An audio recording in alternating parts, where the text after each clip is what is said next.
بہت سارے لوگ تحریک انصاف یہ چاہتے ہیں کہ عمران خان باہر نہ آئے اور ان کی لیڈر اور سیاست جو ہے وہ چمکتی دمکتی رہے، جو اس طرح اس وقت چل رہی ہے. جو پاکستان سے باہر بیٹھے ہوئے ہیں وہ بھی مسلسل پاکستان تحریک انصاف کو ڈیمیج کر رہے ہیں. سب کی بات نہیں کر رہا، لیکن کچھ لوگ جو اپنے آپ کو یوٹیوبر یا انہوں نے اب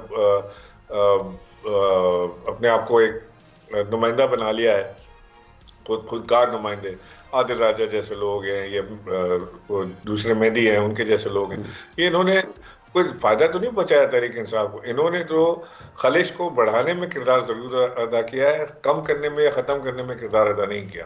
دیکھیں عمران خان کو اس وقت ان کو ضرورت ہے ایک پارٹی میں سین لیڈرشپ کی جو ان کو صحیح ایڈوائز دے سکے، کیونکہ وہ جیل میں ہیں. ان کے پاس وہی ایڈوائز ملتی ہے ان کو جو ان کے لوگ جا کر انہیں بتاتے ہیں.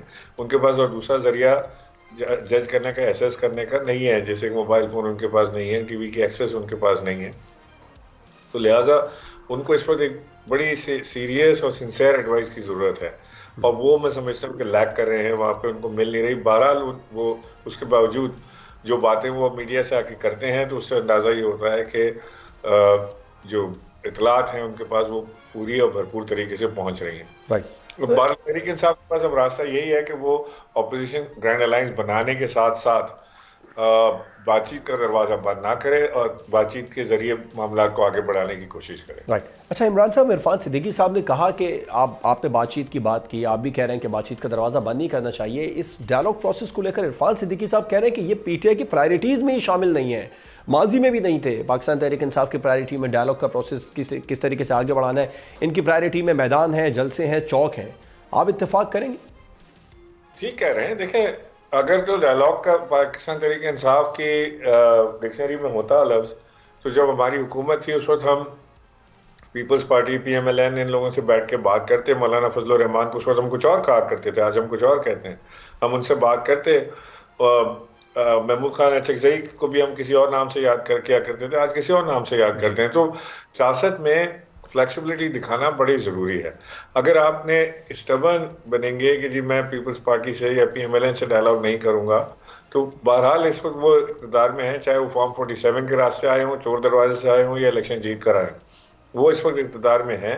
اس وقت ان کے پاس ہے اختیار ہے، وہ ڈائلاگ کرنے کے مجاز ہیں، ڈائلاگ کر سکتے ہیں. تو پاکستان تحریک انصاف کو ڈائلاگ کا راستہ بند نہیں کرنا چاہیے. باقی وہ ظاہر ہے کہ ایک سیاسی جماعت ہے، ان کا حق ہے کہ وہ جلسے بھی کریں، احتجاج بھی کریں، جلوس بھی کریں، ریلی بھی کریں، پریس کانفرنس بھی کریں، ٹی وی کوریج بھی ان کو ملے. یہ ان کا حق ہے جو ان کو ملنا چاہیے. تو عمران صاحب، جو مطالبات ہیں جن کی وجہ سے رکاوٹ بنے، جو جوڈیشل کمیشن کے جو معاملات ہیں 9 مئی پر، 26 نومبر پر، حکومت نے کچھ ریزنز بھی اس پر بتا دیے، لیکن بہرحال حتمی اعلان حکومت نے نہیں کیا تھا.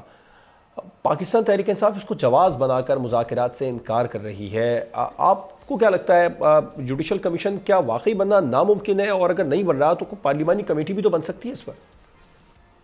بالکل بن سکتی ہے، وہ راستہ تو وہیں سے نکلے گا.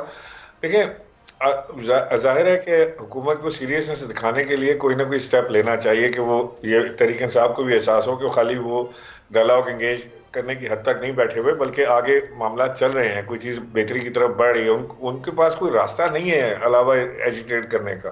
ان کے پاس کوئی راستہ نہیں ہے اب کہ وہ کوئی کسی اور طریقے سے بات چیت کر سکیں.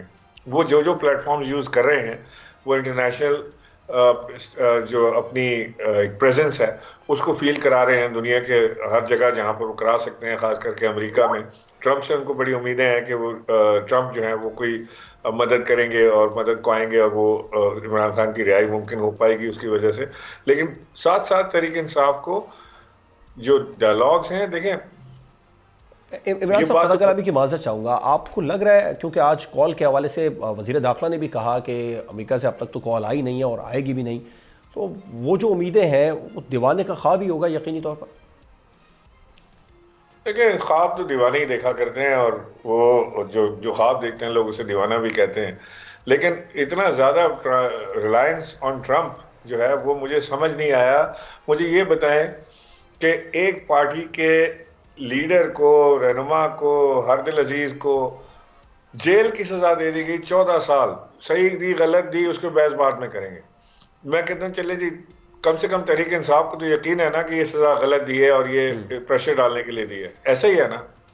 ایک آدمی نے روڈ پہ آ کے احتجاج نہیں کیا، آپ کمال کر رہے ہیں کہ آپ اتنی زیادہ ریلائنس کر رہے ہیں، ڈپینڈنسی آپ کی ہو گئی ہے کہ آپ احتجاج تک کرنے کے لیے تیار نہیں ہے کہ جی بیکار ہے احتجاج کرنا، ابھی تو کال آ جائے کہ ہم ویسے ہی چھوٹ جائیں گے. یا یہ اتنی کمزوری ہو گئے ہیں پاکستان تحریک انصاف کے لیڈران کہ وہ عمران خان کو جیل ہو جائے. وہ گانا لگایا انہوں نے رکھا ہوتا ہے کہ جی ہم نہ باز آئیں گے، محبت سے جان جائے گی، اور کیا ہوگا نہ پتہ نہیں وہ محبت کب نظر آئے گی اور وہ جان کب جائے گی، کب جا کے وہ احتجاج کریں گے. تو مجھے تو اپیرنٹلی لگتا ہے، اللہ کرے میں غلط ہوں، لیکن اپیرنٹلی مجھے لگتا ہے کہ بڑی تعداد میں لیڈرشپ پی ٹی آئی کی جو ہے وہ عمران خان کو جیل میں ہی رکھنا خوش ہے کہ جی بس ٹھیک ہے یہیں ٹھیک ہے، باقی ہم اپنی لیڈری چمکا رہے ہیں. تو جو grand opposition alliance Pakistan Tehreek Insaf بنانے جا رہی ہے، اس سے آپ کو کیا لگتا ہے، آپ کا سیاسی تجربہ کیا کہتا ہے، کوئی ان ہاؤس تبدیلی متوقع ہے؟ دیکھیں اس سے امیدیں وابستہ ہو سکتی ہیں. ان ہاؤس تبدیلی تو بعد کی بات ہے، پہلے یہ دیکھنا پڑے گا کہ اس گرینڈ الائنس میں مولانا فضل الرحمان لیڈ رول ادا کریں گے یا محمود خان اچکزئی جو ہیں وہ لیڈ رول اس کے اندر لے لیں گے، کیونکہ lead role PTI کو اس وقت لینا نہیں چاہیے. اگریو پارٹی پی ٹی آئی ہے، پی ٹی آئی کی ڈیمانڈز ہیں، اس وقت لیڈ رول کوئی اور جماعت لے اور پی ٹی آئی ان کے ساتھ چلے اور ایک مضبوط الائنس بنانے کی کوشش کریں، امپیکٹ فل. اگر یہ اس میں کامیاب ہو جاتے ہیں تو حکومتی ڈائلاگز میں بھی فرق آ جائے گا اور چیزیں منظور ہونا شروع ہو جائیں گی. تحریک انصاف کے مطالبات جو ہیں وہ کافی حد تک منظور ہونا شروع ہو جائیں گے. اور اگر یہ اس الائنس کو جو بنانے میں بڑی دیر کی انہوں نے، یہ ہم بڑے عرصے سے کہہ رہے ہیں، فواد چودھری بھی کہہ رہا ہے، میں بھی کہہ رہا ہوں، اور بھی کئی لوگ کہہ رہے ہیں کہ جی پی ٹی آئی کو زور صرف اپوزیشن الائنس بنانے پہ دینا چاہیے، جس کی طرف ان کی توجہ کوئی نہیں ہے. تو اب اگر وہ سیریس ہیں اس معاملے میں اور الائنس بنا لیتے ہیں تو میں سمجھتا ہوں کہ پی ٹی آئی کے لیے بڑی کامیابی ہوگی. علیمہ خان بشرا بی بی، آپ کو کیا لگتا ہے کس کا گروپ پارٹی پہ زیادہ اسٹرانگ ہے؟ دیکھیں پارٹیوں میں گروپس ہوتے ہیں، وہ اس میں کوئی اچنبے کی بات نہیں ہے کہ جی کون سا گروپ ہے، کون سا اسٹرانگ ہے، کون نہیں ہے.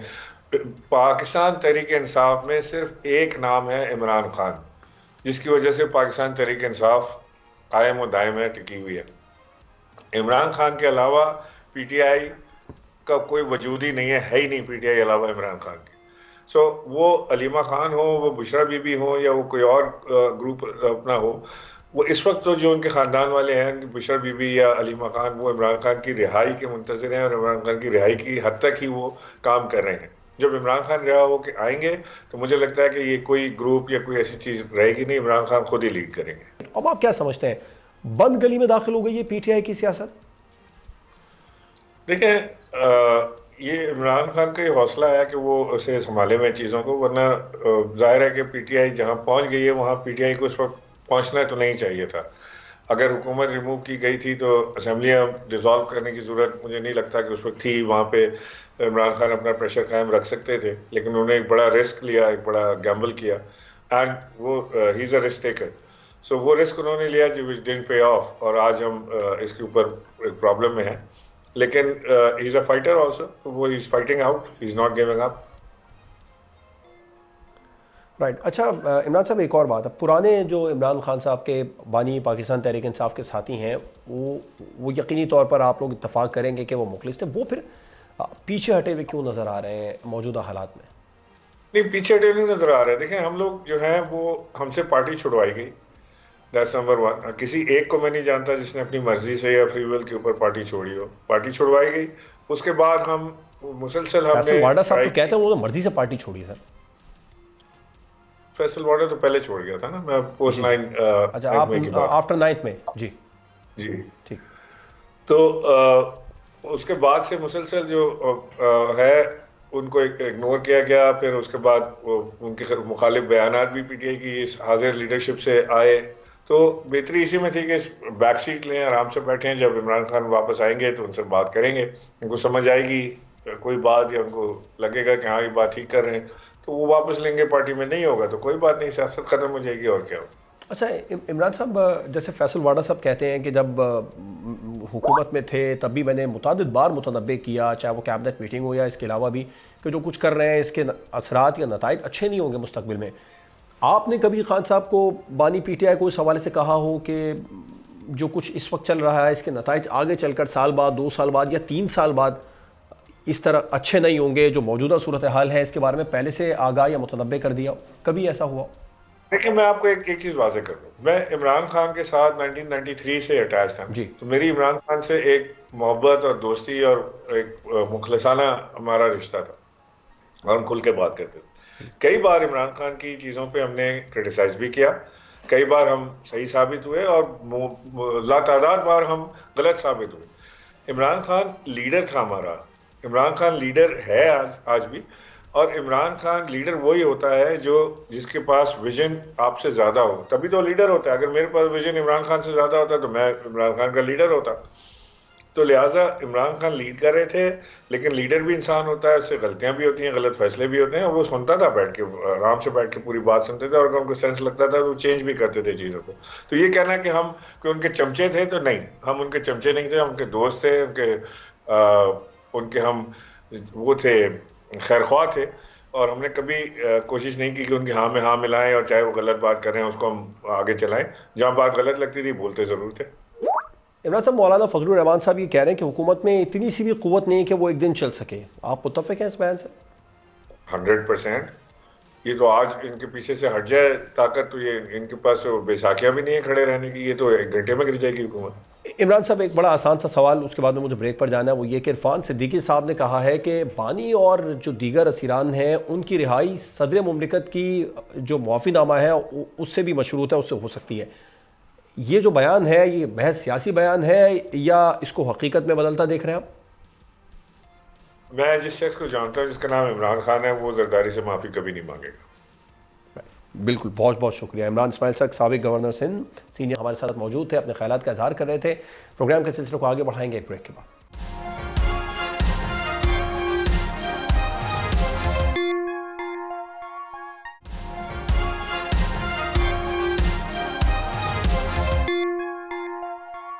بریک کے بعد ایک بار پھر سے خوش آمدید. پاکستان تحریک انصاف کی جانب سے اب جو گرینڈ اپوزیشن الائنس بننے جا رہا ہے, جس کی کوشش پاکستان تحریک انصاف کر رہی ہے, پہلی جماعت جس کے پاس گئے JUI کے پاس, وہاں سے کچھ شکوے شکایات ان کو سننے کو اور دیکھنے کو ملے. مولانا فضل الرحمان صاحب نے ان کو واضح کہہ دیا, جس طرح حکومتی مذاکراتی کمیٹی سے بغیر بتائے چلے گئے, کیا ہمارے ساتھ بھی بات کرتے ہوئے اچانک سے بغیر بتائے چلے تو نہیں جائیں گے. حکومت سے جو آپ لوگ بات کر رہے تھے, جو مذاکرات آپ کے چل رہے تھے, اس سے آپ لوگ کم از کم ہمیں لوپ میں تو لیتے, کیونکہ اس وقت ہم بھی اپوزیشن میں ہیں اور آپ بھی اپوزیشن میں ہیں. سولو فلائٹ پاکستان تحریک انصاف نے کیا یہ اس بات کو اخذ کر لیا ہے, کیا اس بات کا ادراک پاکستان تحریک انصاف کو ہو گیا کہ سولو فلائٹ سے کوئی فائدہ نہیں ہوگا, گرینڈ اپوزیشن الائنس ہی بنانا پڑے گا, اور کیا مستقبل ہوگا اس کا؟ اس پر پروگرام میں بات کر رہے ہیں. پاکستان مسلم لیگ نون کے علی گوہر بلوچ صاحب ہمارے ساتھ موجود ہیں, مرکزی رہنما. بہت شکریہ علی گوہر بلوچ صاحب اپنا پروگرام میں قیمتی وقت دینے کے لیے. سینئر صاحب بھی تجزیہ کار ماجد نظامی صاحب بھی پروگرام میں ہمارے ساتھ موجود ہوں گے. ماجد صاحب آپ کا بھی شکریہ. علی گوہر بلوچ صاحب, grand opposition alliance Pakistan Tehreek Insaf ابھی بنانے جا رہی ہے, آپ کو کیا لگتا ہے اس سے کوئی حکومت کو کوئی نقصان ہو سکتا ہے, کوئی خطرہ ہے؟ بسم اللہ الرحمن الرحیم. موسٹلی وہی پارٹیز ہیں جو آلریڈی اپوزیشن میں ہیں اور اپوزیشن کا کردار ادا کر رہی ہیں. اس سے پہلے آپ کو یاد ہوگا کہ جب ہم لوگ اپوزیشن میں تھے تو ہم نے PDM کے پلیٹ فارم سے ایک بڑا گرینڈ الائنس بنایا تھا اور اس نے پورے ملک میں پرامن احتجاج کیے تھے. لیکن ہم نے اس طرح سے دہشت گردی کے واقعات تو نہیں کیے تھے جس طرح سے انہوں نے 9 مئی کو کیے اور اسلام آباد کے اوپر جس طرح سے دعویٰ ہو رہا ہے. ہاں جی, 26 تاریخ کو. لیکن اس کے باوجود آپ نے دیکھا کہ پھر ایک آئینی طریقہ اختیار کیا گیا اور وہ عدم اعتماد کا تھا. تو یقینی طور پر اس میں ظاہر ہے کہ احتجاج اگر پرامن ہو تو وہ ہر پولیٹیکل پارٹی کا رائٹ بنتا ہے. لیکن یہ بدقسمتی ہے کہ PTI کی طرف سے ہمیشہ پرتشدد واقعات ہوتے ہیں اور ظاہر ہے کہ جس کا اب ہمارا ملک متحمل نہیں ہو سکتا. اور پاکستان کی معیشت اب بہتر بھی اسی لیے ہو رہی ہے کہ اب ان پر چیک اینڈ بیلنس ہے اور ریاست نے اپنی ریٹ کو کافی حد تک جو ہے وہ ثابت کیا ہے اور ان چیزوں کو کنٹرول کیا ہے. خاص طور پر مقدمات میں جو میرٹ پر سزائیں ہوئی ہیں اس سے بھی ملک کی معیشت جو ہے وہ بہتری کی طرف گئی ہے. ظاہر ہے جب انتشار اور انارکی کی جو سیاست ہے کہا تو اس کو سیاست جاتا ہے, لیکن حقیقت ہے کہ وہ سیاست کے نام کے اوپر پھیلایا انتشار ہی جاتا ہے. اگر اس کی روک تھام ہوگی تو ملک بہتری کی طرف جائے گا. بہرحال اگر ان کے آپس میں کوئی گرینڈ الائنس تو نہیں, اگر الائنس بنتے بھی ہیں تو میں سمجھتا ہوں کہ ظاہر ہے کہ یہ حکومت کے لیے مشعل راہ بھی ہوتی ہیں. یہ چیزیں مثبت تنقید تو ان چیزوں کا حصہ ہے. ماجد صاحب، آپ جو grand opposition alliance Pakistan Tehreek Insaf بنانی جا رہی ہے، اس میں آپ پہلے تو یہ بتائیں کہ کتنی سنجیدہ دیکھ رہے ہیں پی ٹی آئی کو اس الائنس کے بنانے کے حوالے سے، کیونکہ عرفان صدیقی صاحب بھی کہہ رہے ہیں اور ناقدین کا بھی یہی خیال ہے کہ یہ الائنس اور ڈائلاگ پروسیس پاکستان تحریک انصاف کی پرائرٹیز نہیں ہے، جلسے جلوس چوک چوراہے پاکستان تحریک انصاف کی پرائرٹیز ہیں.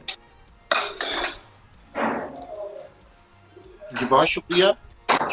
مجھے ایسے لگتا ہے کہ تحریک انصاف اگر اس مرحلے کی طرف جانے کا فیصلہ کر چکی ہے تو انہیں بہت سفر طے کرنا ہوگا، کیونکہ تحریک انصاف نے گزشتہ 10 سال میں جس طرح کی جارحانہ سیاست کی ہے اس میں انہوں نے دوست کم بنائے ہیں اور دشمن زیادہ بنائے ہیں.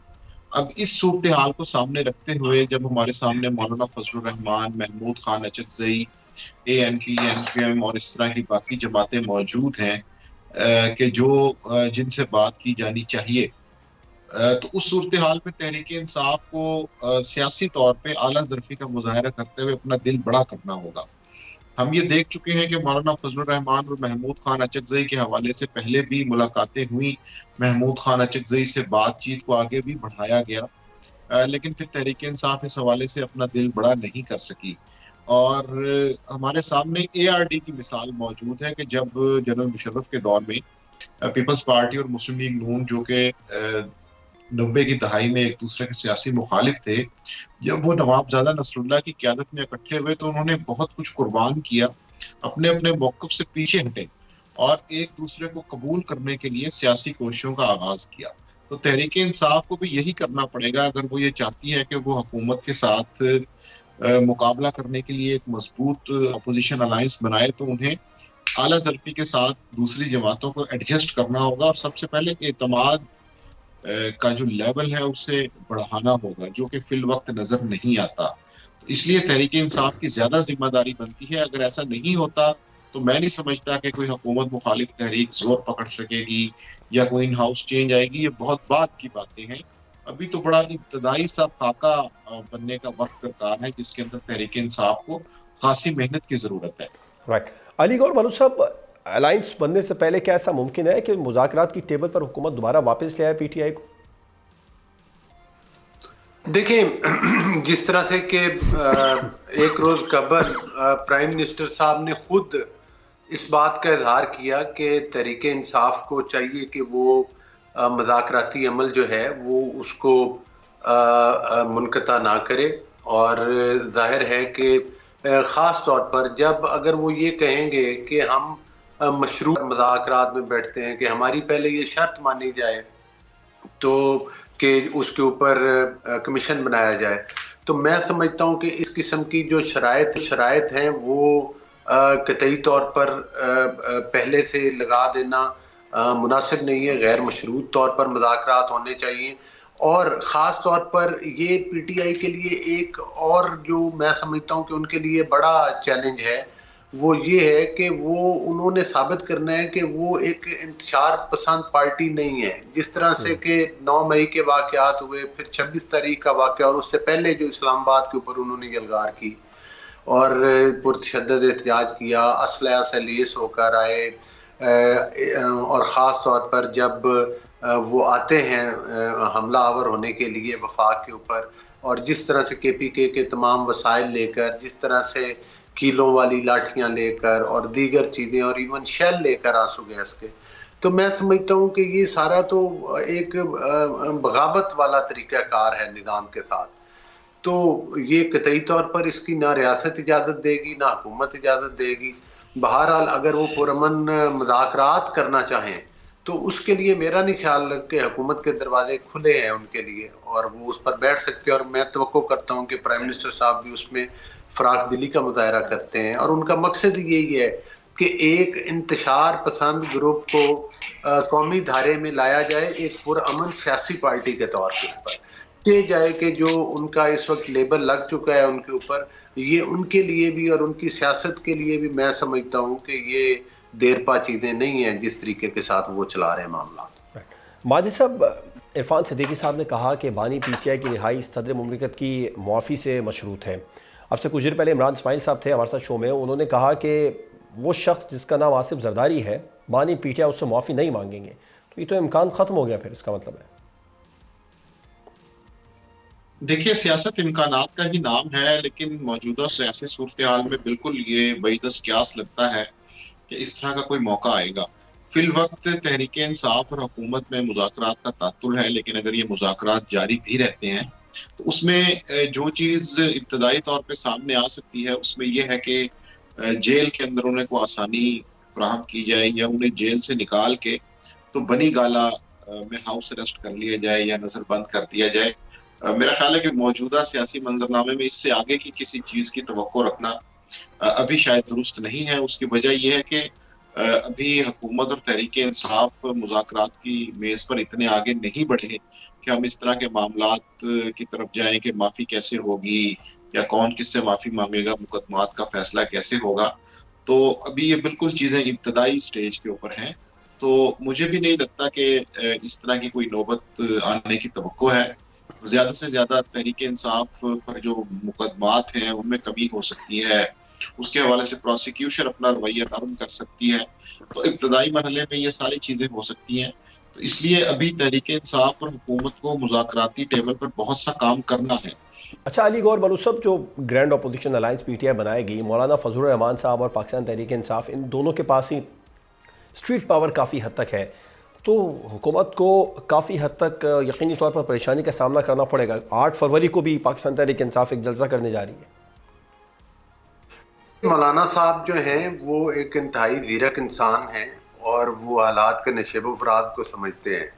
مولانا کو پتہ ہے، یاد ہوگا کہ جب پی ڈی ایم کے پلیٹ فارم پر بھی تھے تو ایک دفعہ وہ خود اسلام آباد میں ایک ریلی لے کر آئے تھے اور انہوں نے پرامن احتجاج کیا تھا۔ مولانا صاحب انتشاری سیاست کے خلاف ہیں، اور پرامن اگر احتجاج یہ کرتے ہیں، مطلب ہے یا جلسے کرتے ہیں یا کوئی ریلی پرامن کرتے ہیں، تو اس میں تو ظاہر ہے کہ مطلب ہے کہ وہ اس میں تو کوئی مذائقہ نہیں، لیکن ان کی پرتشدد سیاست کو کبھی بھی وہ پروموٹ نہیں کریں گے، اور خاص طور پر وہ نہیں چاہیں گے کہ یہ مطلب لیکن ہے اگر کہ مل کر کنسنسس کے ساتھ دونوں جماعتیں پرامن لانگ مارچ یا پرامن دھرنے کی کال دے دیتی ہیں، پھر حکومت کہاں کھڑی ہے؟ جی بالکل، اگر پرامن لانگ مارچ کرتے ہیں تو ہم ان کو بالکل وہ تو نظام کا حصہ ہیں، وہ چیزیں ہم نے خود کی ہیں، اس کے لیے تو ہم نہیں کہہ سکتے کہ یہ نہیں کہتے کہ وہ نہیں ہونے چاہیے، لیکن اصل بات یہ ہے کہ یہ پرامن احتجاج کے نام کے بعد انتشار پھیلاتے ہیں۔ دیکھیں نا، پشاور کے ریڈیو اسٹیشن کو آگ لگائی گئی، کور کمانڈر ہاؤس میں جس طرح سے توڑ پھوڑ اور جلایا گیا اور کس طرح سے کیا گیا، اس کے علاوہ شہداء کے مجسموں کو توڑا گیا۔ مولانا صاحب تو ایسی سیاست پر یقین نہیں رکھتے، لہذا وہ ان کو ان چیزوں کی اجازت قطعی طور پر نہیں دیں گے، اور وہ تو ریاست کے ساتھ ان کے ہمیشہ سے قانون اور آئین کے مطابق جو لیکن عوامی دباؤ پریشانی کا باعث تو بنے گا نا حکومت کے لیے، یا حکومت ریلیکس ہے؟ نہیں، اصل ہماری حکومت کی ترجیحات جو ہیں، جس طرح سے آپ نے دیکھا ہے کہ جو مہنگائی کی شرح ہے وہ 4% پر آئی ہے، اس کے علاوہ جو مارک اپس کی شرح تھی وہ نیچے کم آئی ہے، فائبر کا ریٹ کم ہوا ہے، پھر خاص طور پر اسٹاک ایکسچینج کے حالات دیکھ لیں، تو میں سمجھتا ہوں کہ جتنے بھی ہماری معیشت کے جو اشاریے ہیں وہ بہتری کی طرف گئے۔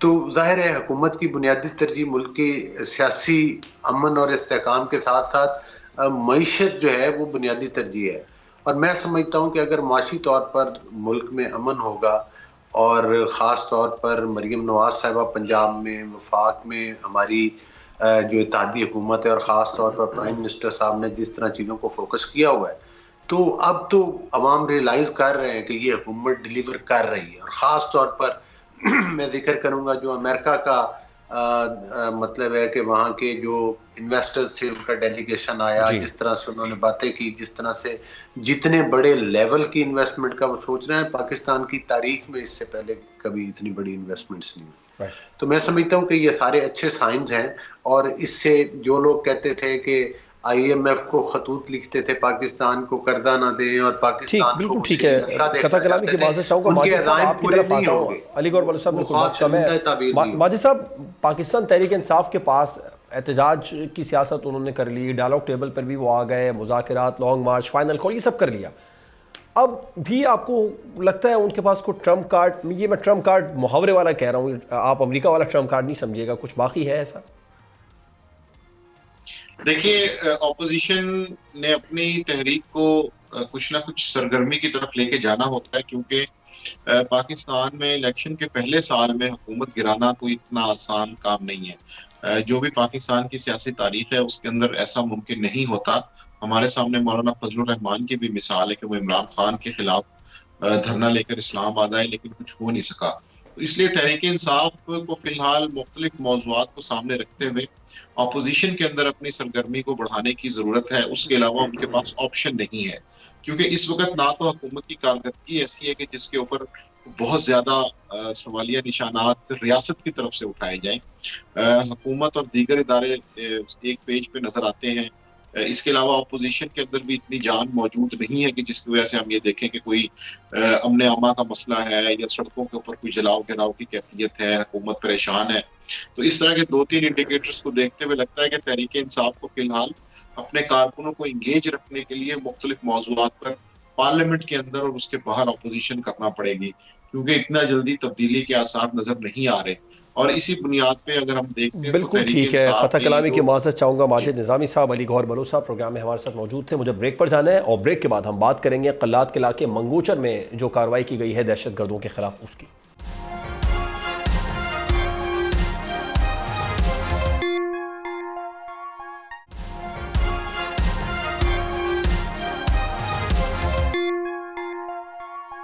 ویلکم بیک ناظرین۔ قلات کے علاقے منگوچر میں دہشت گردوں کے خلاف کارروائی کی گئی ہے۔ اس کارروائی میں 18 فوجی جوان شہید ہوئے ہیں اور دہشت گردوں کو ٹھکانے لگایا گیا۔ پہلے 11 دہشت گرد قلات کے علاقے منگوچر میں ٹھکانے لگائے گئے، پھر ہرنائی میں کارروائی کی گئی، وہاں پر 12 دہشت گردوں کو جہنم واصل کیا گیا۔ اس پر بات کریں گے، ہمارے ساتھ موجود ہیں سینئر دفاعی تجزیہ کار بریگیڈیئر ریٹائرڈ بابر علاؤدین صاحب۔ سر بہت بہت شکریہ اپنا قیمتی وقت پروگرام میں ہمیں دینے کے لیے۔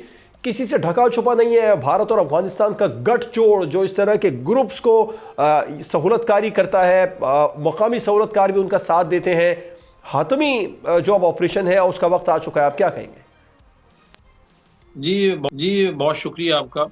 اس میں تو کوئی شک نہیں ہے کہ گٹھ جوڑ کیا ہے، اور صرف بھارت اور افغانستان کا تو گٹھ جوڑ ہے ہی ہے۔ بھارت نے ہر اس ملک سے، ہر اس گروپ سے گٹھ جوڑ کر رکھا ہے جو کہ پاکستان کو بلا واسطہ یا بال واسطہ نقصان پہنچانا چاہتے ہیں، اور بھارت کی ہر وقت کوشش ہوتی ہے۔ ازلی دشمن ہے ہندوستان ہمارا، اور بلوچستان میں جو کچھ ہو رہا ہے یا خیبر پختونخوا میں جو کچھ ہو رہا ہے اس میں ہندوستان کا مرکزی کردار ہے۔ بزدل دشمن ہے، اس کی ہمت نہیں ہے براہ راست پاکستان کے ساتھ مقابلہ کرے، تو اس طرح کا بزدلی والے وہ کام کرتے ہیں۔ ابھی زیادہ ختمی آپریشن کا تعلق ہے پاکستان کی سیکیورٹی فورسز تو ہر وقت آپ دیکھتے ہیں ہر روز قربانی کی اور شہادتوں کی نئی داستانیں رقم کر رہے ہیں افسر اور جوان۔ ان کی جتنی بھی تعریف کی جائے، ان کو جتنا خراج تحسین پیش کیا جائے وہ کم ہے۔ جیسے آپ نے خود بتایا، کل ہی کوئٹہ میں قلات کے علاقے میں FC بلوچستان کے 18 جوان اسی ملک کی اپنے وطن کی حفاظت کرتے ہوئے شہید ہو گئے۔ حاتمی آپریشن کی کوئی ڈیٹ یا اس کا کوئی ٹائم فریم تو نہیں دیا جا سکتا۔ یہ اس طرح کی جنگ کوئی 1-2 دن میں یا دنوں میں ختم ہونے جنگ نہیں ہوتی۔ بلوچستان اور خیبر پختونخوا کے جن علاقوں کو یہ لوگ استعمال کر رہے ہیں وہ بڑے مشکل دشوار گزار پہاڑی علاقے ہیں جہاں پر رہ کے اس طرح کی کارروائی ان لوگوں کے لیے آسان ہوتی ہیں۔ آمنے سامنے آ کے وہ سیکورٹی فورسز کا مقابلہ نہیں کرتے۔ قلات میں انہوں نے یہی کیا۔ بہرحال جیسے آپ نے خود رپورٹ کیا ہے، کل کے دن میں 23 یہ جو دہشت گرد ہے وہ مارے گئے، تو ان کے خلاف کارروائیاں ابھی مزید تیز ہوں گی، اور مجھے پورا یقین ہے انشاءاللہ کہ بہت جلد ان کا کلا کما ہوگا، کیونکہ بہت ساری چیزیں یہ انسانی لوگوں کو، وہاں کے مقامی لوگوں کو ڈھال بناتے ہیں، تو ان سے سیگریگیٹ کرنا ان کو بعض اوقات مشکل ہوتا ہے، جس کی وجہ سے اپنی کیجولٹی زیادہ ہوتی ہیں، اور ان کے خلاف آپریشنز کسی حد تک بعض اوقات اتنے سمپل نہیں رہتے۔ تو پاکستان کی فوج اپنے بے گناہ شہریوں کو کبھی بھی نشانہ نہیں بناتی، ان کی حفاظت کے لیے ہر وقت وہ کوشش کرتے رہتے ہیں۔ یہ لوگ نہ مقامی لوگوں کو دیکھتے ہیں، نہ عام شہریوں کو دیکھتے ہیں، نہ بے گناہ لوگوں کو دیکھتے ہیں، انہوں نے صرف دہشت پھیلانی ہوتی ہے۔ بالکل بابر صاحب، اپنے شہریوں کی حفاظت کے لیے اپنے سینوں پر گولیاں کھاتے ہیں، جام شہادت نوش کرتے ہیں ہمارے فوجی جوان۔ ایک رپورٹ ہے جس کے مطابق 2024 میں افغانستان میں داعش اور جو دیگر اس طرح کے دہشت گرد گروپس ہیں ان کے کارندے سب سے زیادہ بھرتی کیے گئے اور وہاں پر ان کی ٹریننگ بھی ہوئی۔ اب ہمیں کس کی ضرورت ہے، کس طریقے سے خارجی معاملات ہم انٹرنیشنل ورلڈ کے سامنے رکھیں کہ بھئی افغانستان کی سرزمین پاکستان کے خلاف استعمال ہو رہی ہے، مسلسل یہاں سے دہشت گرد پروڈیوس ہو رہے ہیں؟ جی ابھی تو صرف پاکستان میں استعمال ہو رہی ہے. پاکستان دنیا کو یہ باور کرانے کی مسلسل کوشش کر رہا ہے. دنیا کو یہ چیز کا احساس ہونا چاہیے کہ یہ افغانستان ایک دفعہ سے پھر ایپی سینٹر بن رہا ہے ورلڈ ٹیررزم کا. اس سے پہلے کہ پھر کوئی 9/11 ہو جائے، دنیا کو اس طرف دیکھنا ہوگا اور پاکستان کی آواز کو سننا ہوگا، کیونکہ یہ آواز صرف ہماری اپنے ہی نہیں ہے، یہ لوگ پوری دنیا اور خطے کے امن کے لیے بہت بڑا خطرہ ہے. ہم بار بار انہیں باور کرا رہے ہیں، کراتے رہے ہیں کہ اپنی ذمہ داری کا احساس کریں، ان لوگوں کو اپنے ملک میں اس طریقے سے پنپنے مت دیں، ان کو اتنے ایزی ہائیڈ آؤٹس مت دیں تاکہ یہ جا کے دوسروں کے ملکوں میں جا کے دہشت گردی پھیلائیں. مگر افغانستان کی گورنمنٹ اس میں بری طرح ناکام رہی ہے. ان کی کچھ مجبوریاں بھی یقیناً ہوں گی، لیکن ان کو ایک ریسپانسبل اسٹیٹ کا مظاہرہ کرنا چاہیے اور دنیا کے تمام امپورٹنٹ ممالک کو، جس میں P5 کنٹریز اقوام متحدہ کے، اس کے علاوہ جو ڈیولپڈ کنٹریز ہیں، ان کو سیریسلی اس بات کو لینا ہوگا، کیونکہ افغانستان سے دوبارہ سے جنم لینے والا یہ ٹیررزم کا گٹھ جوڑ یہ پوری دنیا کے لیے خطرہ ہے، نہ بالکل صرف پاکستان. پوری دنیا کے لیے خطرہ، اور عالمی طاقتوں کو اس کو سنجیدہ بھی لینا چاہیے. بریگیڈیئر ریٹائر بابر علاؤدین صاحب پروگرام میں ہمارے ساتھ موجود تھے. آپ کا بہت بہت شکریہ اپنا قیمت کے لیے. ناظرین، پروگرام آپ نے دیکھا، اس دعا کے ساتھ پروگرام کا اختتام کریں گے کہ ملک دہشت گردی سے پاک ہو اور پاکستان امن کا گہوارہ بنے. اجازت دیجیے، اللہ حافظ.